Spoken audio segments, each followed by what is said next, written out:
जेकबाबाद जे SHO सदर अख्तर हुसैन अबड़ो ख़िलाफ़ सोलंगी बिरादरी तरफ़ां एहतजाजी मुज़ाहिरो कयो वियो। इन हवाले सां वधीक ॾिसूं था जेकबाबाद मां CN न्यूज़ जे रिपोर्टर जमील गुल तहीम जी हिन रिपोर्ट में।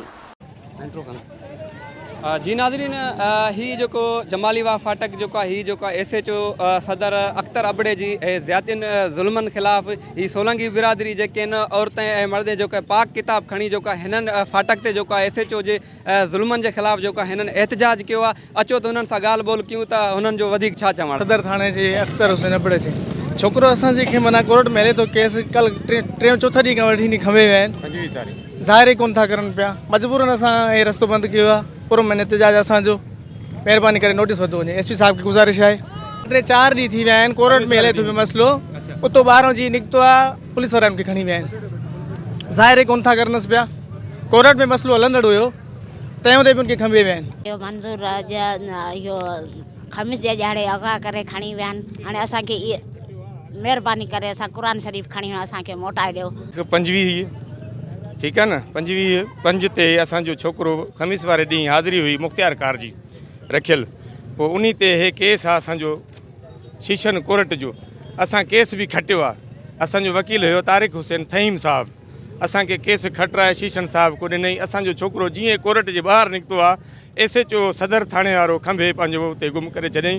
2 ॾींहंनि खां बाद कंहिं ॾस ॾिनो त चए फलाणे थाने ते तव्हांजो आहे।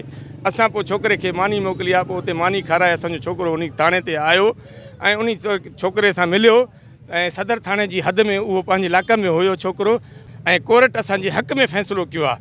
उनजे बावजूदि SHO पंहिंजी माना ज़ोर ते चए थो त कंहिं राजवाणी फ़ैसिलो करे तव्हां ज़मीन जेको आहे मुख्तियार सोलंगी खे लिखी ॾियो।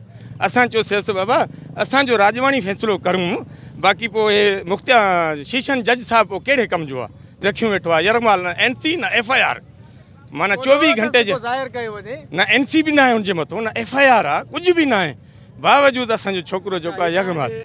जी नाज़रीन, तव्हां ही सोलंगी बिरादरीन जी ॻाल्हियूं ॿुधो। ही औरत ऐं जेके मर्द पाक किताब खणी हिननि एहतजाज कयो आहे SHO सदर के ख़िलाफ़। हिननि जो चवणु आहे त SHO असांजो माण्हू हुन रखी छॾियो आहे असां कोर्ट जो लेटर हुजण जे बावजूद भी SHO असांजो माण्हू नथो ॾे। हिननि जो चवणु आहे त असीं IG Sindh DIG Larkana SSP खां मुतालबो कयूं था ख़ुदा करण हिन मामले नोटिस वरितो वञे ऐं SHO ख़िलाफ़ कानूनी कार्रवाई कई वञे ऐं असांखे पंहिंजो माण्हू ॾिनो न त असांजो एहतजाज जारी रहे। कैमरा टीम सां गॾु जमील गुल तहीम CN न्यूज़ जेकबाबाद।